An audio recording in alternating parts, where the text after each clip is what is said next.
हाय। तो आज जो हमारा टॉपिक होने वाला है वो होगा कि हम अपने आप को मोटिवेटेड कैसे रखें। तो सिंपल सी बात है, हम अपनी लाइफ में जब भी कोई अपना गोल सेट करते हैं तो हम अपने आप को मोटिवेटेड नहीं रख पाते टाइम टू टाइम कि हम खुद को कैसे मोटिवेट करें। क्योंकि हम जैसे मान लो सपोज करो कि हमने गोल सेट किया है यूपीएससी के लिए या आईआईटी के लिए या नीट के लिए। ये मेजर 3 हमारे पास गोल होते हैं आजकल इंडिया में। तो मैं बेसिकली इनके एग्जांपल लेके ही बता रहा हूँ कि हमारे टारगेट क्या है, यूपीएससी, आईआईटी या नीट। तो ये हमने गोल सेट किया और हम जानते हैं कि यहाँ पे लाखों बच्चे इसकी तैयारी कर रहे हैं। उनके पास बहुत सारी फैसिलिटी है जो हमारे पास नहीं है। हम खुद में कमियाँ ढूंढते हैं कि हमारे पास ये कमी है, उनके पास ये चीज़ें एक्स्ट्रा है, उनके पास बहुत सारे एडवांटेज है, हमारे पास वो सारे एडवांटेज नहीं है। तो हम कैसे खुद को मोटिवेटेड रखें कि नहीं, हम भी वो चीज़ अचीव कर सकते हैं जो वो अचीव कर सकते हैं। तो इसके लिए मैं आपको एक सिंपल बचपन की कहानी से एग्जांपल दे के समझाऊंगा, जो कहानी अपने बचपन में सुनी थी। आपने बचपन में एक कहानी सुनी थी, याद होगी आपकी, कछुए और खरगोश वाली कहानी। वो कहानी का मोरल एक तो आपको सिंपल सा क्लियर पता है कि अगर हम खुद को कंटिन्यूस रखेंगे तो हम अचीवमेंट ज़रूर ले लेंगे, हम सक्सेस ज़रूर हो जाएंगे। तो ये वाला वर्ज़न, ये वाला मोरल आपको पता है।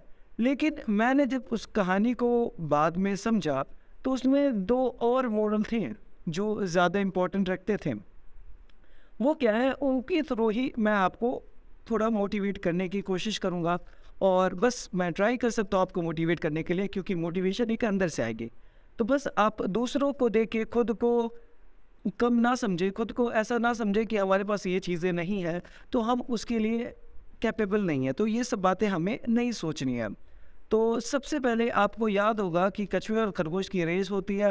रेस में कछुए का रेस लगवाया जाता है खरगोश के साथ। अब इन दोनों के बारे में हम थोड़ा जानें तो खरगोश क्या है, खरगोश बहुत तेज़ भागने वाला जानवर है, एक ऐसा जानवर जो बहुत तेज़ भाग सकता है। और कछुआ जो है, कछुए ऐसा बना ही नहीं है, उसका स्ट्रक्चर ही ऐसा नहीं है कि उसको भागने की ज़रूरत पड़े। जैसे कि अगर एग्जांपल लो खरगोश को, तो खरगोश का क्या है, लाइफ स्पैन बहुत छोटा सा है और 9 साल के तकरीबन उसका लाइफ स्पैन होता है।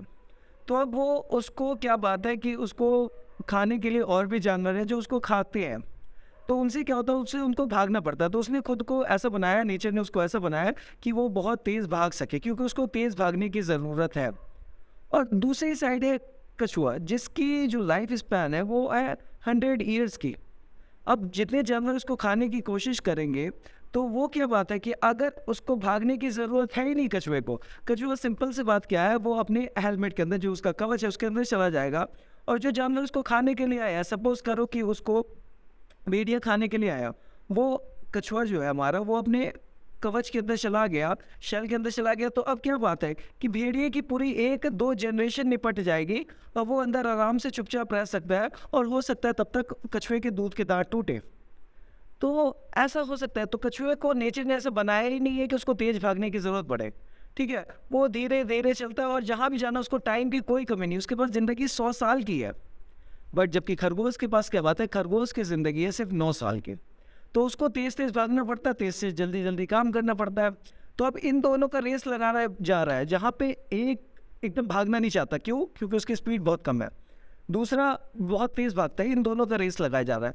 तो यहाँ पे कछुआ तो कह सकता था ना रेस लड़ने से पहले कि यार मैं क्यों लड़ूँ यार, मैं तो जा रहा हूँ यहाँ से, मेरे बस की बात नहीं भाई, किससे रेस करवा रहे हो, मेरा खरगोश से रेस करवा रहे हो। वो तेज़ भागने वाला इंसान, मैं कहा, मेरी तो स्पीड 2 सेंटीमीटर पर सेकंड नहीं है, ठीक है, और कछुआ कहाँ मीटर पर सेकंड में भाग रहा है। तो वो ऐसा बोल के गेम छोड़ सकता था, लेकिन नहीं। वहाँ पे सबसे पहला मोरल मिलता है कि उसने इस बात से, उसको कोई मतलब नहीं था कि किससे मेरा रेस हो रहा है। उसका रेस खरगोश से करवाओ, हाथी से करवा दो, किसी से भी करवा, वो वहाँ पे लड़ने के लिए तैयार। तो आपको भी अपने स्टूडेंट लाइफ में एक चीज़ फोकस करना होगा कि आपका रेस किससे हो रहा है, आपकी कंपटीशन में कौन कौन है, इस बात पे ध्यान देना ही नहीं है। आपको बस अपनी मंजिल देखनी है। और आप हमेशा कोशिश करें जो भी आपका फुल मार्क्स हो उसको अपना टारगेट बनाए कि मेरा टारगेट है, जैसे मान लो सपोज करो कोई नीट वाला बच्चा है तो उसके लिए कितना 720 नंबर्स का होता है, तो वो अपना 720 नंबर्स को टारगेट बनाए। कोई जेई वाला बच्चा है तो वो 300 मार्क्स को अपना टारगेट बनाए। जो भी 100% है वो उसको टारगेट बनाए कि मुझे 100% के पास पहुँचना है, वो अपने आप ही सबसे आगे होगा। तो वापस से मैं उसी बात पे आता हूँ। तो सबसे पहले आपको ये देखना है कि आप किसी की वजह से अपना रास्ता ना छोड़े। ये ना सोचे कि ये बहुत बड़े बड़े लोग जाते हैं इसमें, इसके लिए जाने के लिए यहाँ पे पैसे ज़्यादा चाहिए, यहाँ पे एक अलग सा टैलेंट होना चाहिए। ऐसा कुछ नहीं है। आपने अपना गोल सेट कर लिया, आपको पता है कि आप ये करना चाहते हैं, तो बस अब उस रास्ते में चल पड़िए। अब इरिस्पेक्टिव ऑफ कि आपके साथ कौन कौन आपके कंपटीशन में है। तो पहला तो स्टोरी ये लगता है कि कछुआ ने भाई इस चीज़ को देख के हार नहीं मानी, वो फिर भी उस रास्ते पे रेस के लिए तैयार हुआ और रेस लड़ने पे आया। दूसरी चीज़ जो थी वो थी कि कछुआ, ऐसा नहीं था कि कछुए की चाल धीरे थी तो वो धीरे धीरे उसकी चाल धीरे थी, ठीक है, या उसने खुद से धीरे करके चला, ऐसा नहीं था। कछुए की जो मैक्सिमम कैपेबिलिटी है ना, वो उससे चला था वो, और वो उसकी मैक्सिमम टेंडेंसी है कि स्लो चलना, तो वो उसमें कोई दिक्कत नहीं है, वो उसने तो अपना मैक्सिमम एफर्ट डाला है। तो कछुआ ऐसा नहीं कर रहा था कि वो काहिलियत करे। जैसे कैसे कि अगर वो उसकी कम स्लो स्टेप है तो वो स्लो को और स्लो करते। मान लो उसकी स्टेप है 2 मिलीमीटर पर सेकंड, वो बहुत स्लो चलता है, 2 मिलीमीटर पर सेकंड की स्पीड से चलता है। अब वो मैक्सिमम इतना चल सकता है, लेकिन अब वो चल रहा है 1 माइक्रोमीटर पर सेकंड, 1 नैनोमीटर पर सेकंड, बहुत छोटा, बहुत कम, चल ही नहीं रहा, रुक जा रहा कहीं कहीं पे। लेकिन ऐसा नहीं किया कछुए ने क्या किया, जो उसका मैक्सिमम था, जो मैंने बताया 2 मिलीमीटर पर सेकंड, वो उससे कंटिन्यूस चलता रहा। तो जो अपना मैक्सिमम होता है वो उस पर हमें खुद को पुश करना पड़ेगा जितना हमारा मैक्सिमम होता है। तो खरगोश से भी मैक्सिमम किया, लेकिन खरगोश के साथ क्या नहीं था, वो तीसरा मोरल है कि वो कंसिस्टेंट नहीं रहा। तो मैक्सिमम दोनों ने किया था, किसने, कछुए ने भी और खरगोश ने भी। तो आपको भी याद रखना है कि अगर आप दिन के 12 घंटे पढ़ सकते हैं, ये आपकी मैक्सिमम है, तो आपको हर दिन 12 घंटे पढ़ना ही पड़ेगा। और ये 12 घंटे मैं मिनिमम बता के चल रहा हूँ कि अगर आपको नीट जेई करना है तो यहाँ पे 12 घंटे आपको करना पड़ेगा स्कूल ट्यूशन छोड़ के, और आप 6 घंटे सोने के रख लें, 2-4 घंटे घूमने फिरने के रख लें, तो आपको 12 से 15 घंटे आपको डेली देने पड़ेंगे, तभी जाके आपका निकलेगा। तो ये आपका मैक्सिमम होना चाहिए। तो ह्यूमन नेचर में आप 12 से 15 घंटे पढ़ के क्या कर सकते हैं, किसी भी एग्ज़ाम को क्रैक कर सकते हैं। तो बस आपको अपना मैक्सिमम एफर्ट याद रखना है कि आप मैक्सिमम कितने दूर तक, कितने हद तक जा सकते हैं, खुद को पुश करके उस लेवल तक जाना है। और फिर तीसरा जो मोरल है हमारा वो है कंसिस्टेंट रहना। तो आपको कंसिस्टेंट रहना होगा, शुरू में भी आखिरी में भी। इंसान स्टार्टिंग में तो बहुत ज़्यादा कंसिस्टेंट रहता है कि आज भी 12 घंटे पढ़ लिए, कल भी 12 घंटे पढ़ लिए, लेकिन जैसे जैसे डे बाई डे चेंज होता जाता है, वो 12 से 10, 10 से 8, 8 से 7, 6, फिर उसके बाद बोलता कभी कभी पढ़ भी लेता हूँ तो इससे हो जाएगा तो हो जाएगा। फिर यूट्यूब पे वीडियोस देखने शुरू कर दिए है कि भाई उसका तो 6 घंटे में पढ़ के हो गया था, उसका 3 घंटे में हो गया था, वो तो पढ़ता ही नहीं था, उसका लक ही इतना अच्छा था कि वो हो गया।